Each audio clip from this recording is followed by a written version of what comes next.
Salut, bienvenue sur le podcast de Anno 2. Le rapport au corps, c'est souvent compliqué. Je suis une personne grosse et je pense que cela ne m'aide pas. Un épisode est d'ailleurs disponible dans la saison 2 au sujet de la grossophobie. Quand on arrive en période estivale, les magazines, les médias et autres réseaux remettent en tête la liste du summer body et toute la pression qui va avec. De base, être bien dans sa peau, pour moi, ce n'est pas tout le temps évident. Mais quand en plus la pression sociale arrive chaque année vers avril, mai pour avoir le corps parfait pour cet été, c'est encore plus compliqué. Et on en parle avec Stéphie. Avant de commencer l'épisode, ici la Pauline du montage, je suis vraiment navrée, mais on a tourné cet épisode, il faisait encore très chaud, et Stéphie avait les fenêtres de son appartement ouvertes, et du coup il y a beaucoup de bruit extérieur qui parasite un petit peu l'épisode. Je suis désolée, j'essaye de faire le mieux que je peux en montage, mon frère va essayer de faire du mieux qu'il peut au mixage, mais d'avance je suis désolée, la qualité de cet épisode ne va pas être incroyable, il y aura beaucoup de sons parasites. Bonjour à tous et bienvenue dans ce nouvel épisode du podcast. Aujourd'hui, je suis très contente de re-accueillir Stéphie qui est avec moi aujourd'hui pour parler, comme vous avez pu le voir dans le titre et dans l'introduction, on va parler un petit peu du rapport au corps et notamment le rapport au corps avant l'été. Salut Stéphie et merci de revenir sur le podcast. Salut, ça me fait plaisir. À nous aussi, à moi surtout. Bon, d'entrée de jeu, comme d'habitude, je te pose la question qui va bien. Aujourd'hui, c'est quoi ton rapport au corps ? Aujourd'hui, il est un peu moins compliqué d'il y a 2-3 mois, on va dire. Mais c'est pas la meilleure période de l'année quand on est grosse l'été. C'est clair. Alors là, c'est vrai qu'on enregistre, on est en plein été, on est en plein mois d'août. Mais cet épisode, vous allez l'entendre, je pense, justement au printemps de l'année prochaine, pour être bien dans ce mood d'avant l'été. Dans le pire des moments. Dans le pire des moments. Dans le pire des moments de l'année. Où tout le monde et tous les réseaux et tous les magazines disent « Attention, il faut préparer son corps pour être beau et belle, c'est l'été. » Oui, c'est exactement ça. C'est exactement ça. C'est une période hyper difficile. Et il y a des années où ça me passe au-dessus, mais des années où ça me passe absolument pas au-dessus. Et là, cette année, c'était d'une violence... Ouais, c'était hard. Bon, je suis désolée que ça soit le cas déjà, parce que je sais que c'est pas facile, mais je suis d'accord avec toi, c'est souvent assez fluctuant en fait. Il y a des moments où ça va et d'autres moments où c'est plus compliqué. Des moments où on n'en a rien à faire, où ça n'a aucune importance. D'autres moments où ça a de l'importance mais on se sent bien, donc ça va. Et d'autres moments où on est un peu en mode dégoût de soi-même, on se déteste, on se dit on est horrible. Pour X ou Y raison, hein. Je suis assez... je comprends ton désarroi. Qu'est-ce qui a fait que tu te sens mieux ? Est-ce qu'il y a quelque chose qui a fait que tu t'es senti un petit peu mieux ? Et bah du coup, je suis dans la vie, je suis aussi modèle photo. Donc modèle photo grande taille, comme on appelle ça. Curve, plus size, tout ce que vous voulez. Mais bon, je suis grosse et je me fous à poil sur les réseaux sociaux pour mon plus grand plaisir. Et j'ai retrouvé le chemin des shootings. Donc en fait, c'est difficile d'avoir des collaborations et de pouvoir shooter régulièrement quand on est grosse, quand on est petite. Et je crois aussi qu'il y a une question capillaire, parce que j'ai déjà des photographes qui m'ont dit qu'ils attendaient que mes cheveux repoussent. Ah. Et en fait, j'ai coupé mes cheveux très très courts l'année dernière, pour mon anniversaire, il y a 1 an. Mais vraiment très très très très courts, en vraiment garçonne, quoi. Parce que je rêvais d'avoir les cheveux très courts, parce que je trouve ça très badass. Et en fait... Alors, ma famille a adoré, moi, pas du tout. Enfin, si. Non, en fait, je me suis surkiffée au moment où j'étais chez le coiffeur, ce qui n'arrive jamais, que je sortais chez le coiffeur en me disant « Oh, waouh, je suis une bombasse !» Là, j'ai adoré, mais j'ai vite vu le revers. C'est-à-dire qu'une femme sexy, généralement, elle a les cheveux longs, elle a une belle touffe de cheveux... Et en fait, ça joue énormément sur l'esthétisme d'avoir les cheveux sur l'oreiller, comme ça. Bref, du coup, je me suis coupé les cheveux très, très courts. Et j'ai eu aussi une période où j'avais beaucoup moins de demandes de photos. Et donc, ça a été un peu une grosse remise en question. Parce que face à ça, j'ai des copines modèles qui, elles, ont de plus en plus de demandes et travaillent avec des gens que je rêverais bosser avec eux aussi. Et puis les photographes qui me disaient j'entends que tes cheveux repoussent, c'est un peu dur à entendre. T'avais les cheveux longs alors ? J'avais les cheveux mi-longs et bouclés. Okay. Parce que j'ai les cheveux tout plat et je ne me supporte pas avec les cheveux longs. Mais on pourra parler du rapport à mes cheveux et et aux cheveux gras qui ont pourri ma vie, mon existence. Ça fait partie du corps, en pourrant. Ça fait partie du corps. Et en fait, cet été, j'ai retrouvé un peu le chemin des shootings et ça m'a fait beaucoup de bien de retrouver le chemin des shootings. Parce qu'on retrouve des photos qui nous mettent en valeur, ça fait du bien au moral de se voir belle, ça fait du bien au moral de voir que ce qu'on fait, ça marche. Et puis, j'ai fait une énorme collab avec 3 modèles extraordinaires, dont une que tu as déjà reçue. Et le résultat, il a été dingo, quoi. On a atteint les 1500 likes sur une de nos photos. Vraiment, enfin, ce shooting, il était incroyable et ça m'a vraiment fait du bien de ressortir de là. Et puis, ce qui m'a fait aussi du bien, c'est ton podcast sur le sujet de la grossophobie, parce que tout est un peu parti de là, où j'ai été parler avec Daphné et où, du coup, ça m'a rebooté, ça m'a redonné la raison d'exister de mon compte, en fait, de modèle. Ça m'a rappelé pourquoi je faisais ça. Ça m'a rappelé qu'en fait, je suis féministe et je lutte contre la grossophobie, et de lire des contenus contre la grossophobie, ça nous rappelle qu'on peut ne pas faire de sport, on peut ne pas faire tout ça. Et du coup, ça a commencé à faire son chemin.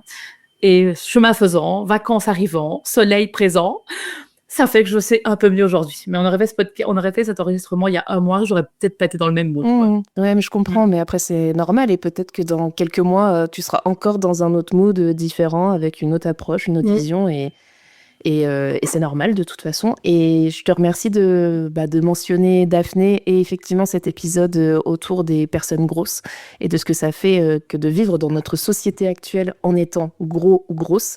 Parce que effectivement cet épisode, et surtout grâce à Daphné, a eu beaucoup d'impact sur, je pense, beaucoup de personnes, et même des personnes non grosses, de se rendre compte aussi de ce qu'on vit, de termes qu'on peut utiliser qui sont déplacés, etc. Et j'en profite encore pour remercier Daphné d'avoir participé à cet épisode, parce qu'elle a été géniale dedans, et dans ses explications et dans ses termes.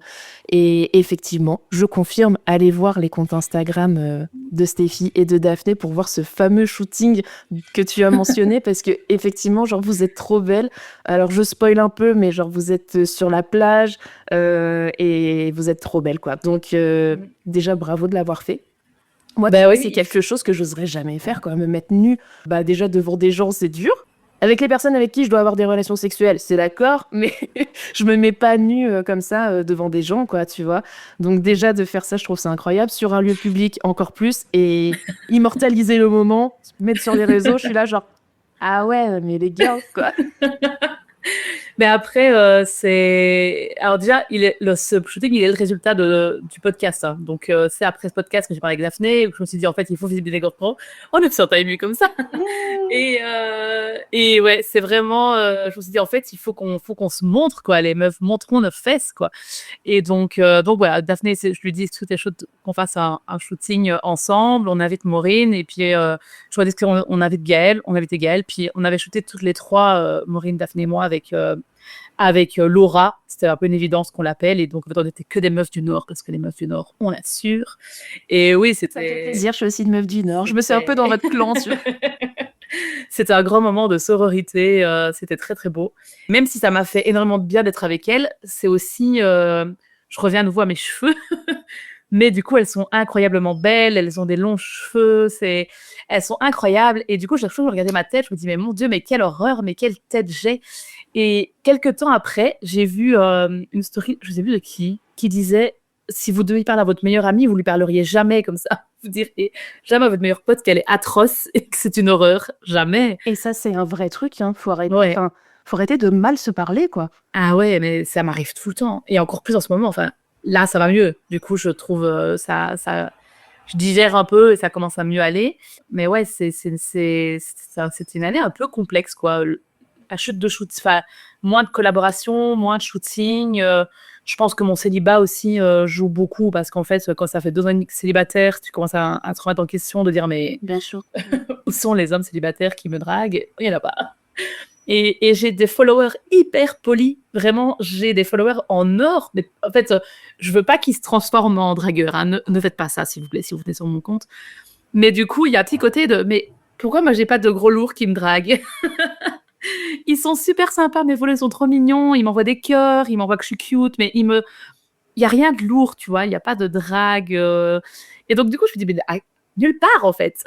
Faut me draguer. Donc, du coup, ça des fois, ça te dit, putain, j'aimerais quand même bien un peu que ça arrive, quoi. Donc, je pense que tout ça, plus l'arrivée de l'été, où cette année, j'étais assaillie par les réels de sport, que du coup, ça n'a pas été une année simple. Ouais, ça a été too much. Ouais, J'entends. un peu. Je comprends. Et ton rapport au corps, bon, c'est fluctuant, on l'a dit, mais est-ce que ça a toujours été quelque chose de délicat? Ou est-ce que ça l'est que depuis quelques années ou depuis une certaine période? Alors, en fait, c'est très particulier. Je me mets très facilement à poil. Je suis très à l'aise à mettre mon corps nu. Je trouve les photos généralement de nu, moi, assez incroyables. Aujourd'hui, après un long travail quand même. Mais j'ai un rapport au corps qui est très, très particulier. C'est-à-dire que déjà, j'étais mince avant. Je faisais avant une taille 38, un petit 38 pour vous imaginer un peu. En poids, ça ne sert à rien de parler. Je faisais un 38 en faisant 75 kilos. Donc, Le j'avais... poids veut rien dire. Je faisais du basket, du coup, je pense que j'étais forte en muscles. Et je suis arrivée en France à mes 21 ans et dans une famille qui aimait vraiment beaucoup manger et qui prenait l'apéro tous les soirs et qui faisait raclette un week-end sur 2. Et moi, je venais d'une famille où il n'y avait rien dans les placards de sucreries, il n'y avait pas de chips à part à Noël, on ne buvait pas d'apéro, on buvait de l'eau. Et en fait, je suis passée d'un mode de vie hyper sain avec un corps en taille 38, mais toujours avec une très très forte poitrine. Je faisais déjà du depuis que j'ai 16 ans. Je ne suis pas passée par la phase BCD, moi de soutien-gorge, directement passée du A au E. Je suis avec toi. Et mes potes d'ailleurs avaient dessiné sur ma tente ma silhouette avec juste les seins qui dépassent. C'était assez comique. Bref. Et donc, j'ai énormément grossi en arrivant dans ma belle famille. J'ai dû prendre 30, 40 kilos un peu d'un coup, comme ça. Et j'ai un blackout total, mais total, de comment je me suis fringuée entre ma taille 38 et ma taille 46. Et je me rappelle le moment où j'achète du 46 pour la première fois et je me dis, mais c'est galère de s'habiller parce que je rentre dans les magasins Morgan et avec ma mère et en fait, ça s'arrête au 42, mais c'est pas possible. Je bug un peu, quoi. Et la vendeuse c'est hyper mal d'ailleurs parce qu'elle voit bien que je cherche dans les rayons, mais j'ai un blackout total de ça. Et en fait, il faut savoir que dans mon enfance, on m'a jamais dit que j'étais mince. Dans mon enfance, dans l'adolescence, on m'a jamais dit c'était mince. On m'a jamais dit que j'étais belle, que j'avais un beau corps. Enfin, c'était pas un argument, c'était pas quelque chose qu'on me disait souvent. On me disait t'as de beaux yeux, mais à part mes yeux, on commentait rarement mon corps à part ma poitrine. Et en fait, mon père me dit toujours fais attention, fais régime, prends de l'huile d'artichaut, je sais pas quoi là pour perdre du poids. Et en fait, dans ma tête, j'ai toujours été grosse. Enfin, j'avais cette impression d'être en surpoids. Ce qui fait que le jour où j'ai vraiment été grosse, j'ai eu un peu l'impression d'être dans le corps dans lequel ma tête, qui était en alignement avec ma tête. Tu vois ? Ouais. Du coup, le jour où j'ai réalisé que j'étais grosse, j'ai commencé à faire attention. Donc, j'ai commencé à faire un régime. Alors, pas un vrai régime parce qu'en fait, j'aime beaucoup trop bouffer pour ça. Je suis incapable de tenir plus d'une semaine à manger des concombres. C'est vraiment pas mon truc du tout. Et puis, je préfère vivre pour manger que manger pour vivre. Alors, du coup, je mange. Je me suis séparée, j'avais 28 ans. Et là, je me suis retrouvée célibataire et grosse. Je me suis dit, merde, comment ça se passe dans ce nouveau corps pour être célibataire ? Et c'est là que j'ai découvert que les hommes aimaient les rondes, les grosses, mais que dans la vie privée. Ce que Daphné appelle être une pantoufle. On est bien dedans, on sort pas avec. Mais ça, j'ai réalisé ça après plusieurs expériences très négatives avec des hommes qui sont restés avec moi 6-7 mois pour après me dire oh, mais Stéphie, j'ai rencontré la femme de ma vie.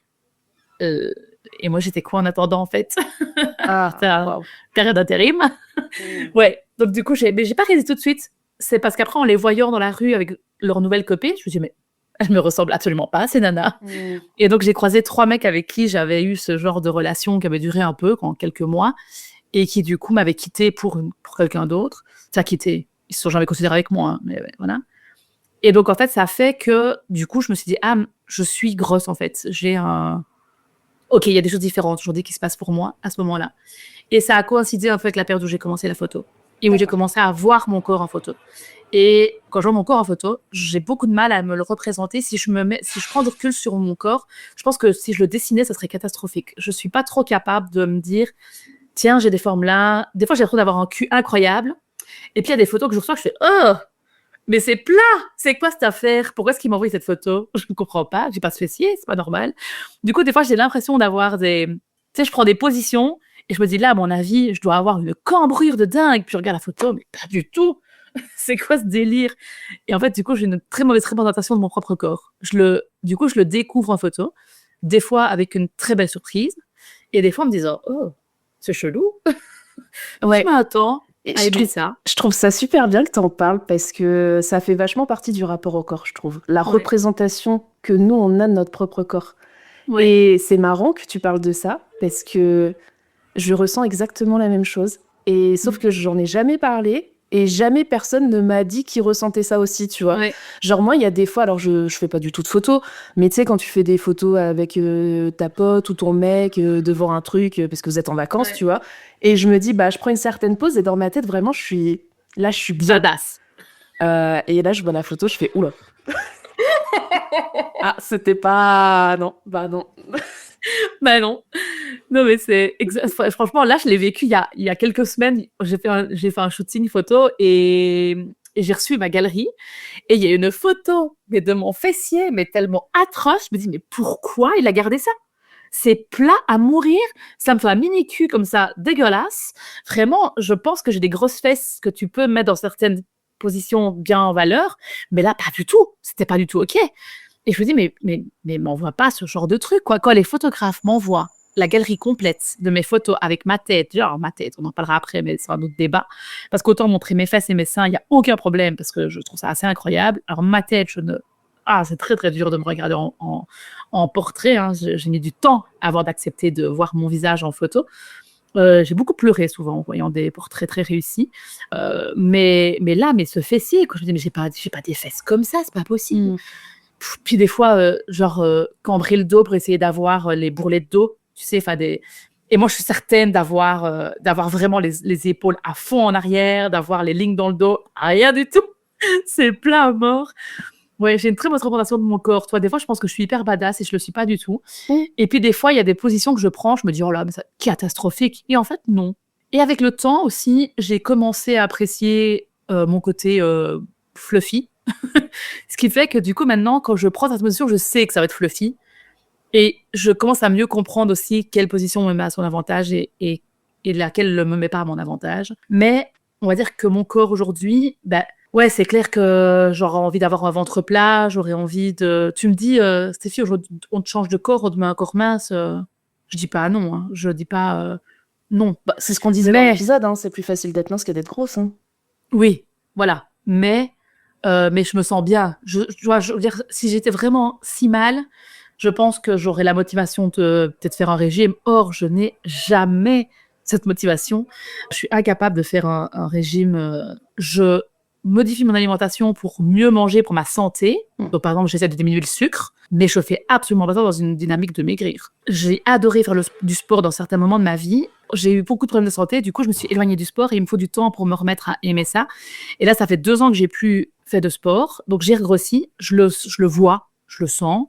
J'ai pas non plus énormément grossi, ce qui fait que je rentre encore dans mes vêtements, ce qui est aussi une très grosse source d'angoisse. Les changements de saison, d'aller chercher sa garde-robe automne-hiver, printemps-été. À chaque fois, il y a l'angoisse de se dire si je rentre plus dans rien, ça va plus l'enfer. Ça va passer ou ça va pas passer? Ouais, exactement. Du coup, je me suis retrouvée à me repeser, que je me pesais plus depuis des années. Et là, j'ai dû monter sur une balance. Je déteste ça. Ouais, je comprends. Voir ce chiffre s'afficher, là, oh là là. Je me prépare psychologiquement. Je me dis déjà, ça va être 3 chiffres, c'est certain. Mais c'est fou parce qu'en fait, cette question de chiffre ne veut rien dire.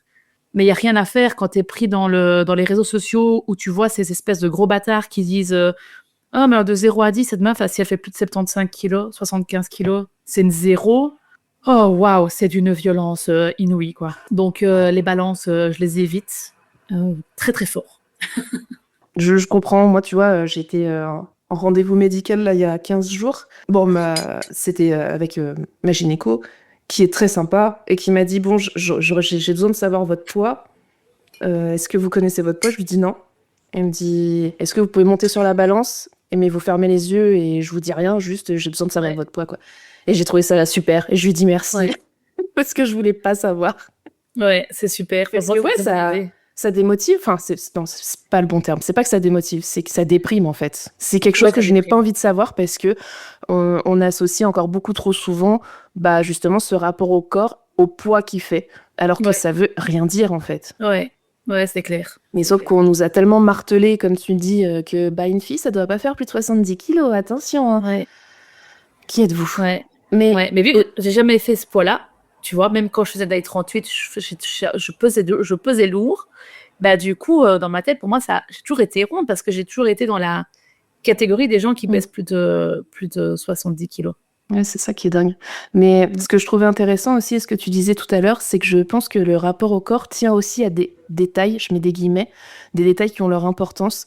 Mm. Tu parlais de tes cheveux, mais je pense aussi par exemple aux vêtements. Suivant Ouais. les vêtements que tu portes, ton rapport au corps, il peut être complètement différent, suivant comment est-ce que tu te sens dans ton vêtement, parce qu'il y a des Mm. vêtements, oui, dans lesquels on se sent plus sexy, plus joli, d'autres, voilà, quand t'es en mode... Alors ça, c'est très propre à moi-même, hein. Je parle pour moi, mais quand t'es en mode jogging, chaussettes, claquettes, parce qu'on est dimanche, tu vois, bon, Ouais. voilà, J'ai tu te là-bas. regardes dans j'ai là-bas. Là, quand tu te regardes dans le miroir, tu te dis pas, waouh, le pétard, tu vois. Ouais, ouais, ouais, ouais, ouais. Mais Oui, je pense que c'est bien de revenir là-dessus et de dire aussi que bah, ces détails qui n'en sont pas comptent vachement au ouais. quotidien. Mais je pense que dans n'importe quel corps, la vie du dimanche, on est tous moches dedans, hein. Enfin, Bah, en fait, tu sais ce qui me fait dire peut-être pas les séries américaines. ah ouais, Tu sais, ah où ouais, tu un les vois en enfer. mode ouais, non, mais j'ai mis mon jogging et j'ai mon petit top et tout. Et la meuf, elle est bombasse. Et elle ouvre la porte à son voisin en disant oh, bah, pardon, je suis vraiment pas présentable. Pardon, madame, vous êtes une bombe. Ouais, mais je pense qu'il y a des nanas qui sont des bombasses de façon générale et H24 de leur vie, mais ça reste quand même une très grande minorité. Je ne sais pas si Ouais. c'est une minorité ou une majorité. Je sais pas. Franchement, mes sœurs, elles sont quand même très bombasses de façon générale, mais quand je les vois le dimanche matin, ça me réconcilie un peu avec moi-même. Tu vois, je me dis ok, elles sont bombasses, mais elles sont bombasses quand elles sont apprêtées, quoi. Tu vois, je veux dire quand elles sont réveillées, qu'elles Mais ça aussi, c'est un truc qu'on montre pas assez, je pense. Tu vois la vraie vérité. Parce que ouais, la meuf la plus belle du monde, alors bon, c'est très subjectif, hein, mais oui, je pense que le matin au réveil, elle est pas forcément incroyable, tu vois. ouais, Et on manque aussi un petit peu de ça, et notamment vis-à-vis des célébrités, j'ai envie de dire, ouais, de ces représentations-là. Genre, en fait, je pense à un post que Blake Lively avait fait, qui est quand même ouais. à mes yeux, une très belle femme, tu vois. Et elle avait fait justement un post où je crois qu'elle venait d'accoucher il y a 2-3 mois et où on voyait, bah ouais, elle avait les cheveux sales, elle avait des cernes. Et franchement, là, tu te dis, ah, toujours une belle femme, mais Ouais. moins jolie, tu vois, parce que, bah ouais, en fait, elle est fatiguée, quoi. Elle a déjà 3 marmots, voilà. Ouais. La vie, en Mais fait. en fait, je pense que ça, on le montre pas parce que c'est pas. Enfin, on n'a pas envie de se voir comme ça. Même nous, enfin, on se fait rarement. On partage rarement des photos de nous dans ces moments-là. Oui, c'est vrai qu'on partage pas des choses où on se sent pas à son avantage. Ouais. J'ai fait une séance photo avec Laurent Poma, qui a un projet qui s'appelle Corps moderne. Il part du principe que le corps est politique et que, en fait, tous les corps existent. Et donc, son projet, c'est de montrer les corps comme ils sont. Mais vraiment le plus brut possible. Il ne retouche rien. Et vraiment, on n'est pas du tout en. Il shoot d'ailleurs pas de modèle photo parce qu'il veut pas qu'on se mette dans des positions, dans des poses qui nous avantagent quand on est modèle photo. J'ai fait 2 ou 3 séances avec lui. La première, il est venu chez moi pour une prise de vue. Je n'ai posté qu'une seule photo qui a été strikée par Instagram parce que c'est mon fessier en très gros plan, mais que je trouvais génial, avec un énorme bleu sur la fesse. Alors oui, il est un peu fétichiste des soucis qu'on peut avoir des cicatrices, des bleus, des pansements, des trucs comme ça. C'est un peu son kiff. Et donc du coup, cette photo avec mon bleu énorme sur la fesse, je sais plus comment je me l'étais fait, mais vraiment, j'avais un bleu incroyable. Bon, elle a jamais tenu sur Insta, cette photo, mais toutes les autres photos, je ne peux pas les poster parce que c'est juste moi à poil dans mon appart. C'est trop intime, c'est le moi de tous les jours en fait. C'est comme si là, j'invitais les gens à venir passer une journée avec moi. Non, c'est trop intime. Et la dernière photo qu'on a fait ensemble, c'était décembre l'année dernière, le moment où j'étais vraiment dans le mal absolu. Je digérais l'année 2024 difficilement, très très très difficilement. Et je m'étais fait mordre le doigt par un chien que j'avais adopté à l'SPA, que j'ai dû ramener à l'SPA. Et donc, j'avais un énorme pansement au doigt. Et j'avais les cheveux courts où j'étais pas bien dans ma peau. Et vraiment, j'étais au plus bas. Et donc, je fais une séance avec lui. Et je lui dis, écoute, je suis vraiment pas bien. J'ai vraiment pas le moral. Parce que même si dans les réseaux sociaux, sur ma page Insta, vous voyez toujours Stéphie souriant, de bonne humeur, dans le partage, machin, à vraie vie, c'est que je suis pas tous les jours au taquet. Hein. Il prend une photo de moi atroce. Vraiment, ça représente tout ce que je ne suis pas. Parce qu'en fait, j'ai déprimé 3 jours. Je n'ai pas une tendance dépressive, elle a pas du tout une tendance dépressive. Du coup, je suis le genre de nana qui déprime 24 heures. Je suis un bon coup. Je regarde des séries romantiques. Je suis un bon coup. Parce que l'amour à la télé, ça se passe jamais dans la vraie vie. Et après, ça va mieux. Mais du coup, là, j'étais dans cette période-là. Et il fait son expo. Et je vais la voir, genre en février. Et donc, je vois ma photo, mais en énorme. En 2 mètres sur 3. Vraiment un truc incroyable.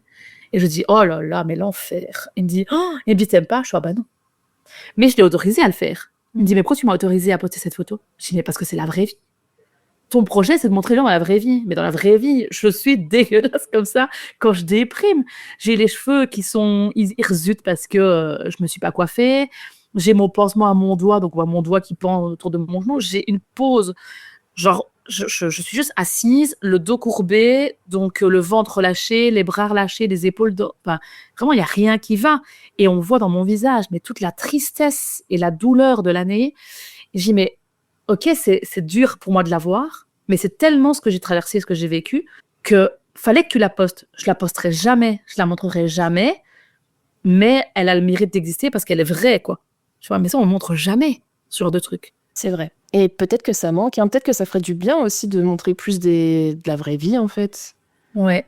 Mais bon, tu vois, moi, la première, là, quand on enregistre, on est au mois d'août et j'essaye de vloguer ma semaine. Donc, je fais un vlog tous les jours. Et clairement, je sélectionne parce qu'il y a des choses que j'ai pas envie de montrer. Il y a même des plans, tu vois, que je filme, mais jamais je les mettrai. Jamais. Ouais. Tu vois, parce que j'aime pas mon corps dessus, j'aime pas comment on le voit. Je suis en mode, oula, non, ça, mais je réfléchis une demi-seconde. Juste, je le vois, je fais, oula, hop, supprimé. C'est ça. C'est mort, quoi. Oui. Ouais, je comprends. Après, moi, il y a des photos que je découvre, où j'ai cet effet-là, où je me dis, oh, mais non, jamais de la vie, je peux poster ça. Et 1 an après, je retombe dessus et je me fais, mais c'est incroyable cette photo. Par exemple, mon ventre. Mon ventre, c'est vraiment la partie de mon corps que j'ai très longtemps caché, après mon visage, très longtemps caché sur mes photos. Et il y a à peu près 1 an et demi, j'ai commencé à apprécier mon ventre, je crois, grâce à Flavie, cette influenceuse là qui vient de Bretagne, de Nantes, je crois, qui a le ventre tatoué, qui a les cheveux longs, enfin qui est hyper solaire, et qui montre son bidou tout le temps. Et en fait, elle m'a vachement réconciliée avec mon ventre, parce que du coup, elle joue tout le temps avec, et elle montre à quel point c'est drôle, à quel point c'est mou, à quel point c'est ok, à quel point c'est... Puis elle se met des robes hyper moulantes, voilà. Et en fait, je me suis dit, tiens, il est là, de toute façon, je peux pas le cacher, en vrai, vraiment très difficilement. Et en fait, j'ai commencé à l'apprécier, et je crois que c'est en mars-avril de cette année que j'ai dû ressortir une photo de mars-avril 2024. Peut-être un peu même avant, peut-être même 2023. Et parce qu'on voyait mon ventre en gros plan, quoi. On peut pas le louper, impossible. C'est une photo avec des clics de soie. Et maintenant, je commence à le kiffer un peu. Je commence à me dire, ah tiens, il a quelque chose d'intéressant. Il est tout fluffy comme ça, il fait un peu sa vie. Il subit la pesanteur. Donc je commence à l'apprécier et je commence à apprécier les photos de nus artistiques. Du coup, pas du boudoir et de la photo intime. Donc la différence, c'est que le boudoir et la photo intime a pour objet de nous mettre en valeur, de nous sentir belles, de nous sentir sexy, de nous sentir... de nous mettre dans notre plus belle position, ce qu'on ne fait jamais dans la vie, par exemple. Tu vois, se mettre à genoux, les mains sur le canapé, on ne fait jamais ça dans la vraie vie. Mais pour les photos au boudoir intime, on peut faire ça. Avec toi, on joue beaucoup avec la lumière naturelle, avec les ombres. Voilà. Alors que le milieu artistique, on cherche pas l'esthétique, on cherche à faire un tableau d'art, quoi. Et donc, du coup, on va jouer justement avec les plis, avec les bourrelets, avec la texture de la peau, avec des positions complètement cheloues, avec un truc hyper décalé. Enfin, on cherche pas à reproduire la vraie vie. Et je commence à apprécier ça parce que du coup, dans ces photos-là, je vois mon corps comme il est réellement. Et ça, c'est très thérapeutique. Ouais, c'est une bonne, je pense une bonne idée, une bonne thérapie, on va dire. Et je trouve ça super cool que, tu vois, tu sois passé de je déteste mon ventre et je peux pas me le blairer, à bah, maintenant, je commence à l'apprécier et à le mettre en valeur et à me dire, bah, il est là, acceptons-le, quoi. Je trouve Oui, ça oui, c'est génial. ça. Ouais, j'aimerais bien me faire tatouer bientôt, si je trouve un tatoueur qui veut bien. Je voulais revenir sur le fait que le rapport au corps est souvent et devient souvent beaucoup plus compliqué avant l'été, comme on le disait un petit peu plus tôt dans l'épisode. Est-ce que c'est ton cas aussi? Ouais, c'est avant l'été, j'ai du fait des réseaux sociaux, hein, je suis envahie de promos, de réels sur, les exercices de sport à faire, des exercices à faire chez soi, des conseils, sport. Et vu que je n'ai pas fait de sport depuis très longtemps et qu'en plus, je sais qu'au fond, j'aime ça, parce que j'en ai fait, j'aimerais bien retrouver ce plaisir d'en faire. Et donc, chaque année, j'essaye de me remettre au sport chez moi, de me faire des petites sessions d'1 heure avant de démarrer ma journée. Mais je tiens, je sais pas, 5, 6 séances à tout casser et puis j'arrête.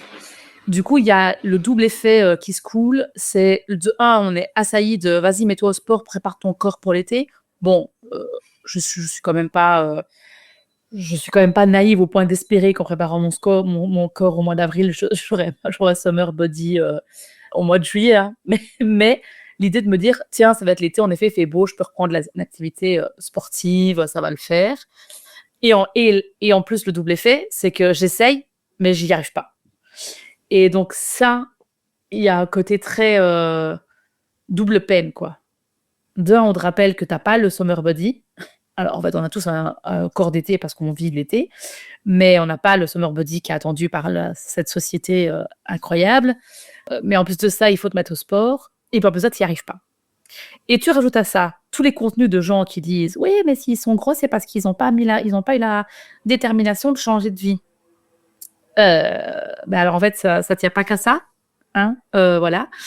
Du coup, cette période est assez complexe de gérer toute cette pub, de gérer ma flemme, parce qu'en fait, je crois que je préfère être dans mon canapé à bouquiner, à regarder Gilmore Girls pour la 12e fois de ma vie, Pouf.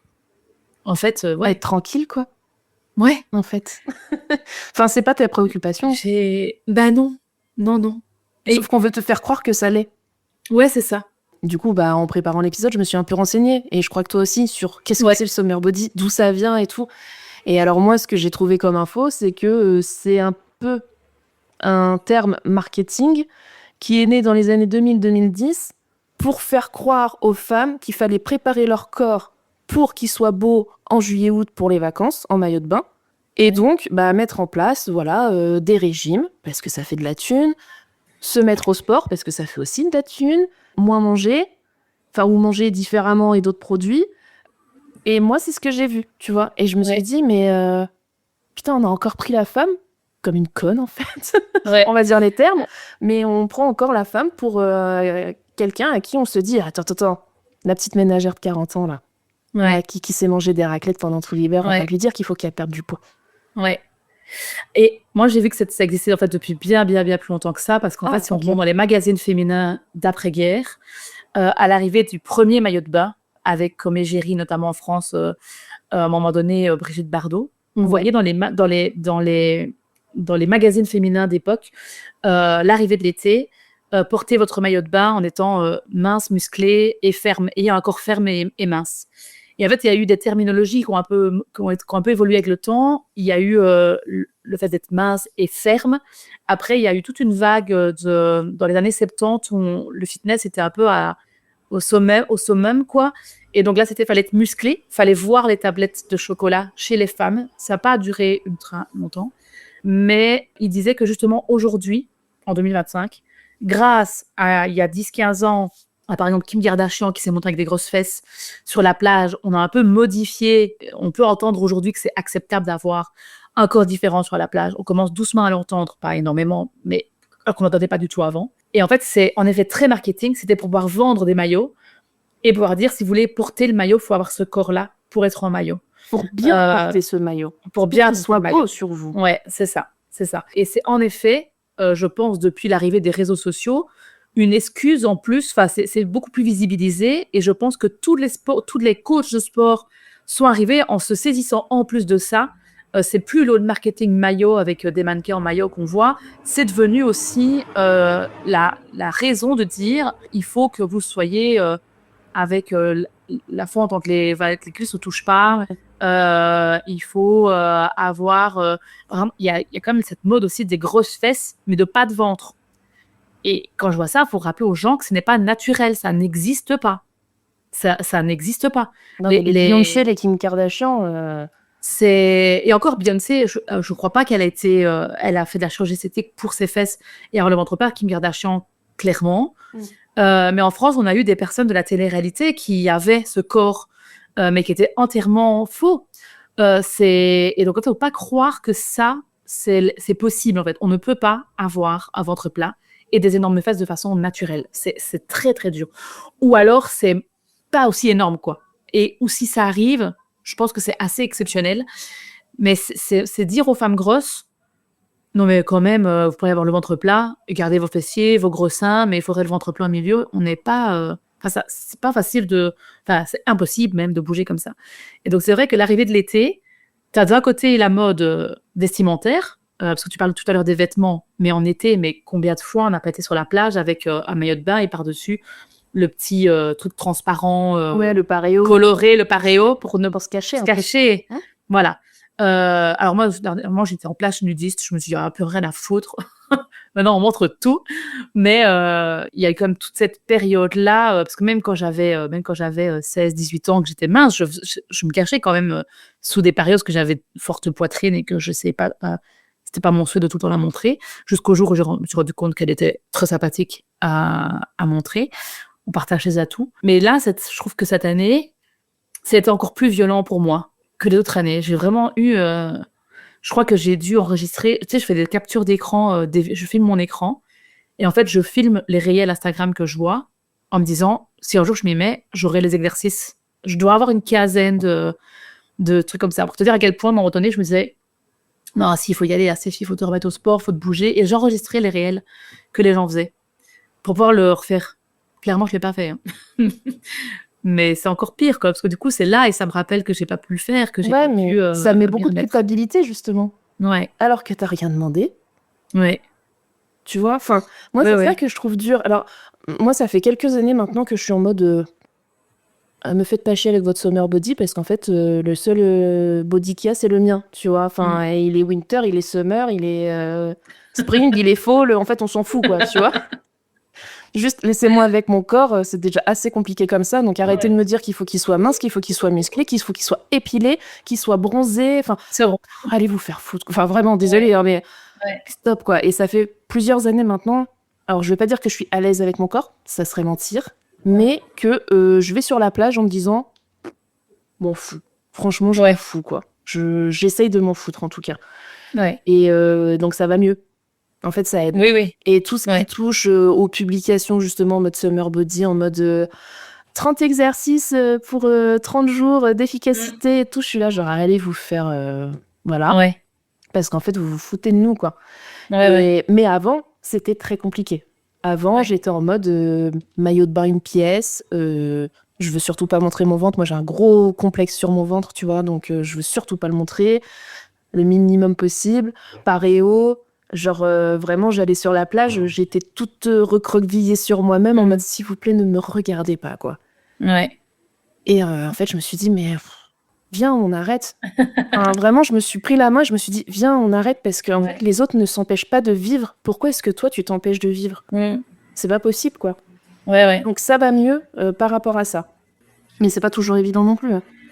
Enfin, je crois que quand on est sur les réseaux sociaux et qu'on a une activité sur les réseaux sociaux, moi, je suis quotidiennement dessus pour ma page, ben ça se met encore plus face à nous, quoi. Alors que quand on a... si j'étais pas modèle, je pense que j'aurais peut-être pas autant de visibilité sur ça. Et puis, je pense qu'il y a vraiment aussi un contexte. Il y a une année difficile. Il y a plein de choses qui font que ça a été plus difficile parce qu'en fait, quand on n'a pas quand on a moins le moral, quand on a moins la vibe, moi, je me suis retrouvée au chômage, mon assoce, elle a fermé, mon père est tombé malade.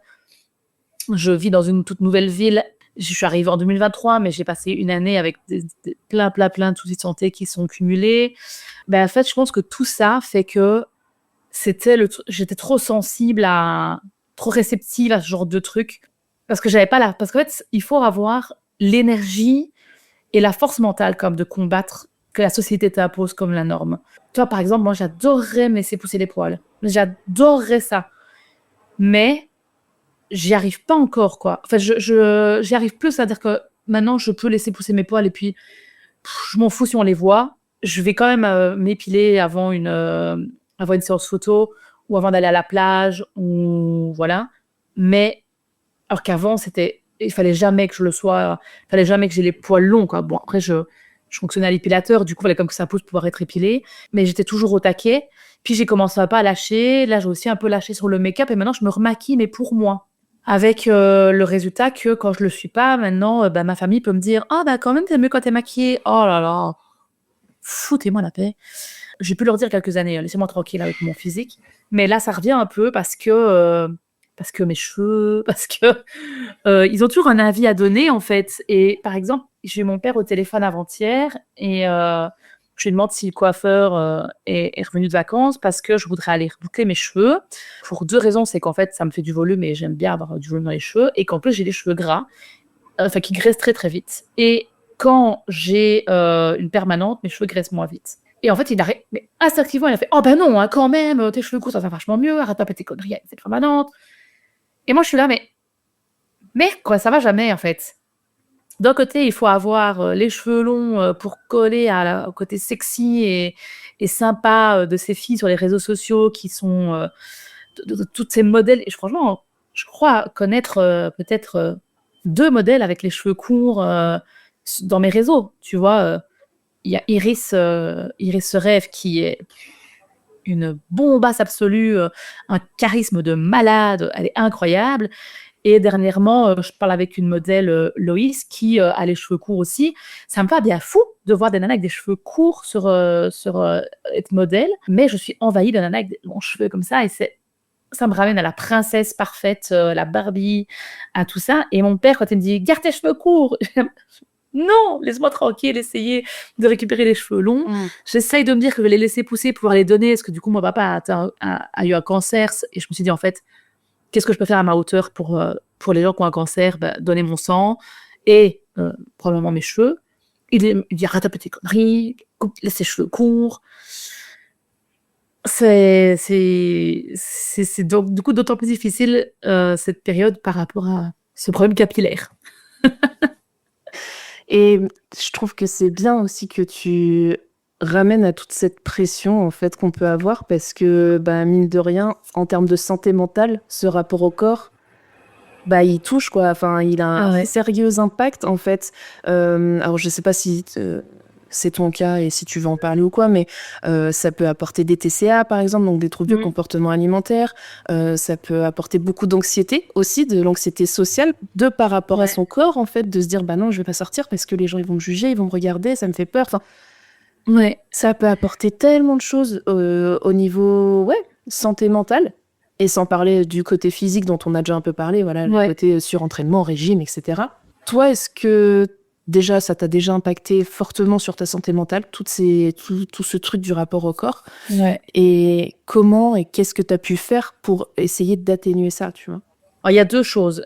Je sais plus comment on appelle ça, mais en gros, j'ai les poils des jambes qui s'infectent. Je fais beaucoup de poils incarnés. Et en fait, mes jambes, c'est plein de petits points. J'ai pas les jambes lisses. Ça a souvent, très, très souvent, c'est souvent une obsession. C'est-à-dire qu'en fait, j'ai tout essayé. L'épilateur électrique, l'épiler à la cire, aller au salon, faire des gommages. J'ai tout essayé, toutes les crèmes possibles et imaginables pour atténuer ce truc-là. La seule chose que j'ai trouvée pour supporter mes jambes, c'est de les tatouer, presque entièrement. Alors que je trouve mes jambes magnifiques. J'adore mes mollets, je trouve que j'ai des cuisses incroyables, j'ai des pieds de dingue. Mais cette peau me rend dingo parce que vraiment, je ne vois que ça. Et alors l'été, quand je vois les nanas les jambes nues, je me dis: «Oh, mais comment elles ont fait?» Parce que moi, c'est une maladie en fait, c'est pas, je peux rien y faire. Donc je teste plein de trucs et quand je laisse pousser, ça se voit un peu moins. Du coup, j'ai les poils, mais j'ai moins les points rouges. Bon, on essaie de gérer ça.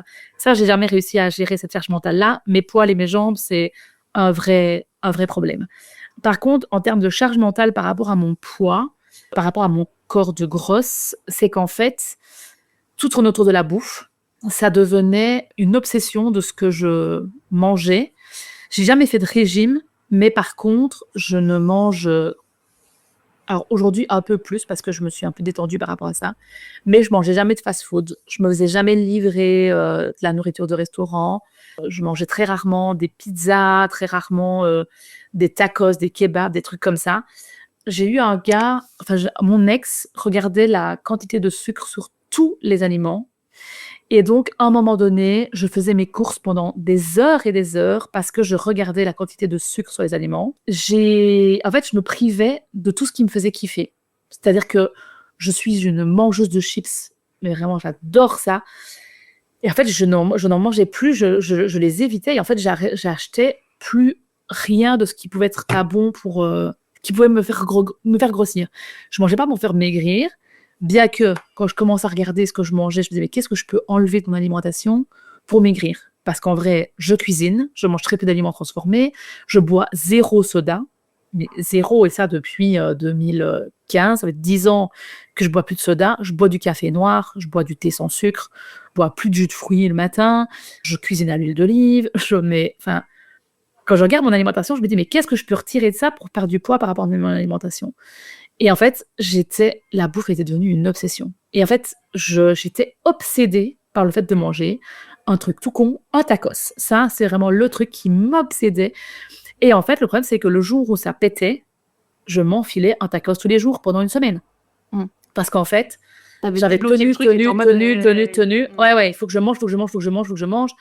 Et ça, c'était vraiment, c'était une obsession, quoi. Mes courses, je regardais les calories sur tout, je culpabilisais, je culpabilisais de tout ce que je mangeais, de ce que je buvais, et en fait, j'ai fait de l'hypnose pour me libérer de cette pression-là par rapport à la nourriture. Parce que, ouais, je sautais des repas, je m'affamais, enfin, je mangeais pas le soir, j'ai arrêté de prendre des petits déjeuners, c'était mon repas préféré. Tout était source de réflexion, quoi, tu vois? Quand j'allais au resto, tu prends pas de dessert parce que c'est la grosse qui prend le dessert à table. Donc, je sais pas si c'est considéré comme des troubles du comportement alimentaire. En tout cas, ma charge mentale était constamment orientée sur ce qu'il y avait dans la nourriture que je mangeais. L'hypnose m'a fait beaucoup de bien parce que du coup, j'ai plus ça. Je culpabilise plus de manger. Quand j'ai envie d'un tacos, je le mange. Bon, je suis devenue végétarienne, du coup, vous trouvez le tacos végé, c'est pas évident, mais Faut venir il y a des tacos végé. vegan même. Oh, waouh! Et ils sont incroyables. Oh, waouh! Et il y a à Lyon maintenant d'ailleurs. Prochaine fois que tu vas à Lyon, je te donne l'adresse. Ça va à Lyon, non? Et ça s'appelle Gustavo. Oh là là, vas-y, parce que c'est incroyable. Je me le note tout de suite. Mais ouais, voilà, si vous allez à Lyon ou Grenoble, vous allez chez Gustavo manger des kebabs et des tacos vegan. Ouais. Et c'est très bon. Et si vous venez à Bruxelles, il y a les burgers vegan chez Kitsune. Ils sont incroyables. Mais ouais, du coup, ça devenait atroce parce que tous les repas devenaient compliqués, tous les moments de cuisine devenaient compliqués. Je me suis jamais... ça revenait pas au point de me goinfrer de tout ce qui est dans mon frigo, tu vois. Ça pouvait tenir très longtemps sans que je mange le tacos. Je peux tenir 6 mois, même plus, quoi. Mais le jour où je craquais, j'étais dans un état de culpabilité, mais atroce, quoi. Et je me disais, mais je ne vais jamais perdre les calories que je suis en train de manger maintenant. Et c'est sûr, je vais regrossir, je vais arriver à une taille supérieure. Enfin, ouais, vraiment, c'était hyper dur. Et là, j'ai commencé à faire un genre de rééquilibrage alimentaire avec ma généraliste en 2016, où en fait, c'est là que j'ai sorti de mon alimentation les sodas, les saucissons, l'apéro tous les jours. En fait, j'ai tellement pas eu accès à tout ça quand j'étais jeune que le jour où j'ai eu accès, waouh, porte ouverte à la gastronomie, je kiffe, quoi. Et quand on vit aussi dans des villes hyper gastronomiques comme Lyon, on mange très facilement dehors, voilà, il y a tellement de bonnes choses à manger, et puis moi j'adorais cuisiner, donc il a fallu aussi que je sorte un peu de ça, que je déconstruise un peu. Et j'avais perdu 1 kilo par mois, genre pendant 2 ans. J'étais revenue à une taille 44-46 au lieu de 46-48. Et là, clairement, je suis revenue à 48 parce que ça fait 3 ans que je bouge beaucoup moins parce que j'ai des problèmes de santé, que j'ai reperdu un peu le goût de cuisiner, que j'ai reperdu pas mal de bonnes habitudes que j'avais. Et là aussi, c'est une source de culpabilité aujourd'hui de me dire, en fait, j'arrive plus à avoir ce mode de vie sain que j'avais trouvé avant. J'arrive plus à me remettre au sport. J'ai repris du poids, mais pour autant, je pense pas que dans mon alimentation, j'ai exagéré. Et là arrive un autre effet qui est difficile, c'est quand les gens te cherchent un problème de santé pour justifier ta prise de poids. Et là, tu luttes pour dire non, non, je ne vais pas aller faire une prise de sang parce qu'on ne va rien trouver dedans. Et tout le monde te dit oui, mais ta thyroïde, regarde Stéphie, t'as ça, c'est symbole d'une thyroïde qui ne va pas. Et tu finis par faire une prise de sang qui t'annonce que tout va bien, que tu es en parfaite santé et que ton médecin va pas chercher plus loin. Et du coup, tu te dis, mais c'est quand même complètement fou, je fais tout à pied à Bruxelles, je marche tout le temps, je mange pas de ouf, je mange moins bien qu'avant parce que je cuisine un peu moins. Ça veut dire, qu'est-ce que je vais retirer là pour reperdre le poids que j'ai pris et d'où il vient, tu vois, ce poids que j'ai pris. Et les gens viennent te dire, mais si, fais ci, fais ça, va voir tel médecin, t'as peut-être de la SOPK, t'as peut-être machin. Et en fait, les gens commencent quand les médecins te disent que tout va bien, et en fait, tu te dis, mais en fait, je suis 100% responsable de mon état aujourd'hui. Et c'est encore pire, parce qu'en fait, tu te dis, mais en fait, si aujourd'hui je vais mal par rapport à mon poids, c'est à moi je peux en vouloir qu'à moi, tu vois. Donc, des fois, j'aimerais bien avoir la raison qui explique le pourquoi pourquoi est-ce que je suis pas revenue à mon état initial de quand j'avais 20 ans. Et puis en fait, je me dis, mais non, en fait, ce corps, je me sens bien dedans, je me sens dans le corps qui va avec ma tête, c'est-à-dire ma tête a toujours été grosse, je suis grosse. Et ça va, en fait, de façon générale. 80% de mon temps de vie, ça va, aujourd'hui. Ça allait un peu moins avant. Depuis que j'ai fait l'hypnose, je me sens beaucoup plus à l'aise avec ce que je mange, avec tout ça. Mais ouais, il y a quand même des périodes où c'est pas facile, quoi. Mais je pense que ça peut être bien aussi, tu vois, de conclure l'épisode là-dessus en disant que faut essayer de se foutre la paix. Mais se foutre la paix, c'est aussi se dire, bah, il y a des moments où ça va, il y a des moments où ça va pas. Et dans les moments où ça va pas, se dire, bah, ouais, là, c'est dur. L'accepter. Alors, c'est toujours plus facile à dire qu'à faire, hein. Mais ouais, accepter ce truc et se dire, bon, bah là, ça va pas. Qu'est-ce que je pourrais mettre en place pour essayer que ça aille mieux, sans non plus se mettre martel en tête en se disant, bah là, je vais faire un régime et je vais faire ça et je vais courir 10 km par jour parce que ça marchera pas. Mais peut-être essayer de mettre des petites choses en place au quotidien. Ça peut être aller chez le coiffeur. Ouais. Mais faites attention si vous coupez vos cheveux. Quand on supporte sa tête devant un miroir, parce Quand que on supporte sa tête, c'est voilà, effectivement, faire des choses qui nous font du bien. Parfois aussi, ça peut être, bah, tu te mets devant ton placard et tu te dis, bon, il y a quels vêtements dans lesquels je me sens bien, et vas-y, je vais les mettre et je vais me regarder et je vais me dire, ah, tu vois, ça va, t'es jolie. C'est exactement ce que j'allais te dire, c'est qu'en fait, moi, aujourd'hui, pour aller bien, déjà, je reviens sur des photos dans lesquelles je me sens bien.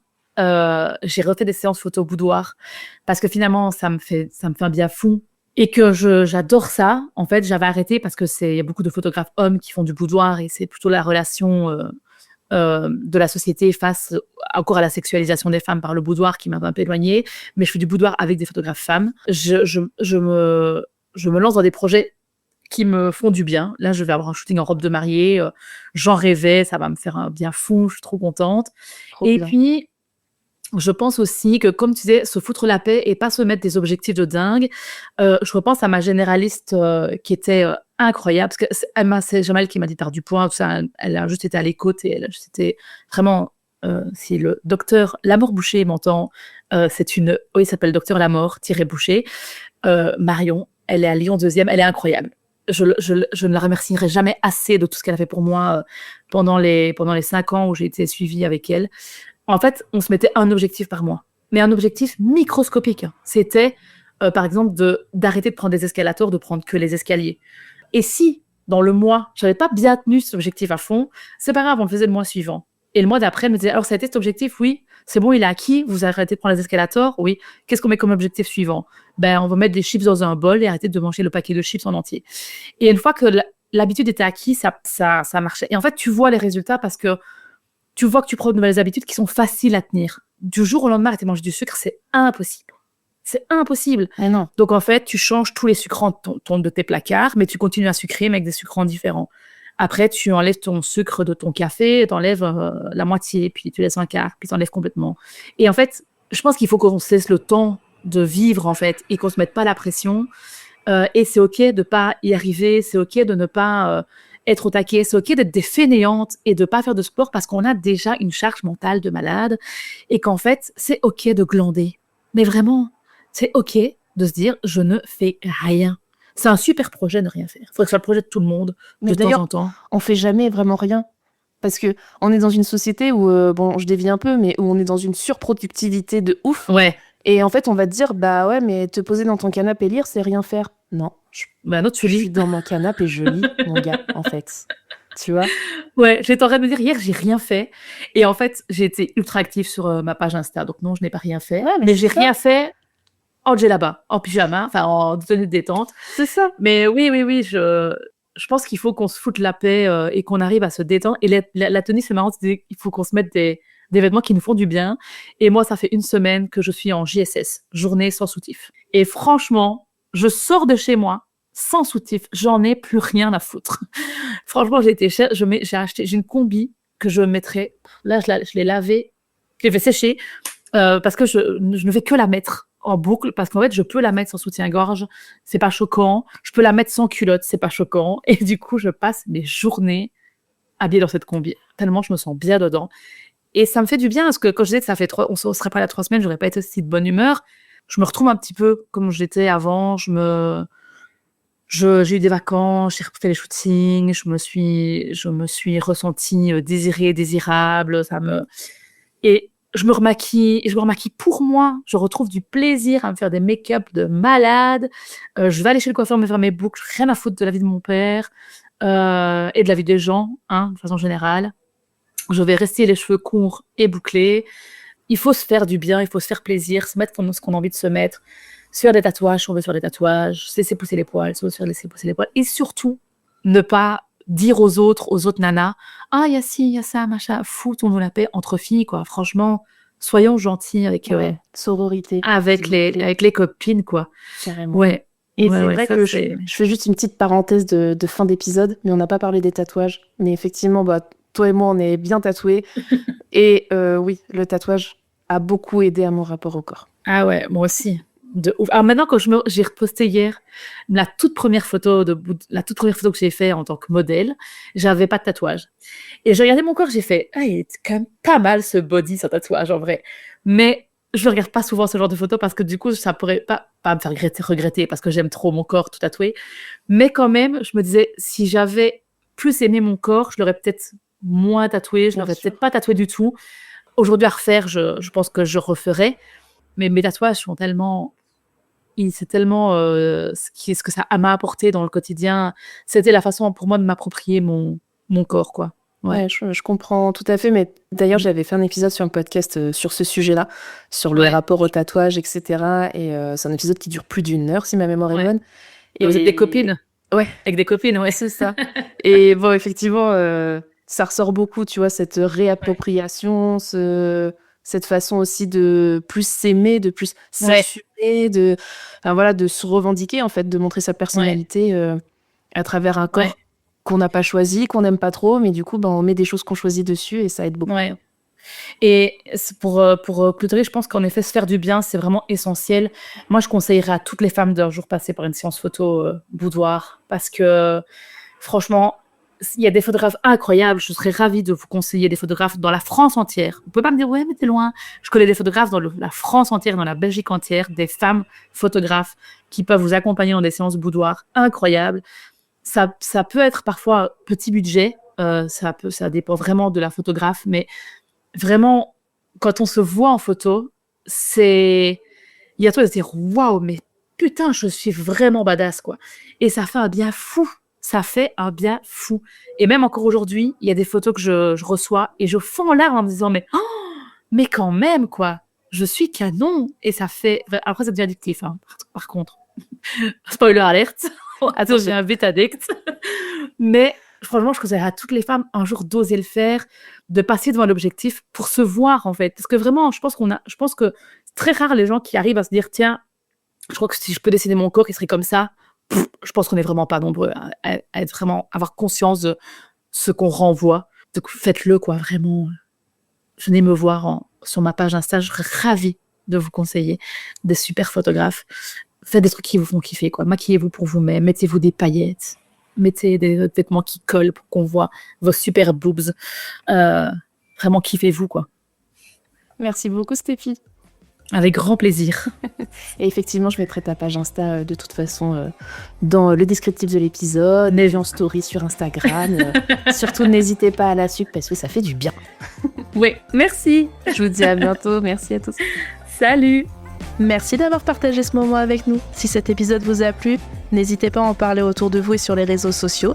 Et pour rappel, le podcast à nous deux, c'est un mardi sur 2.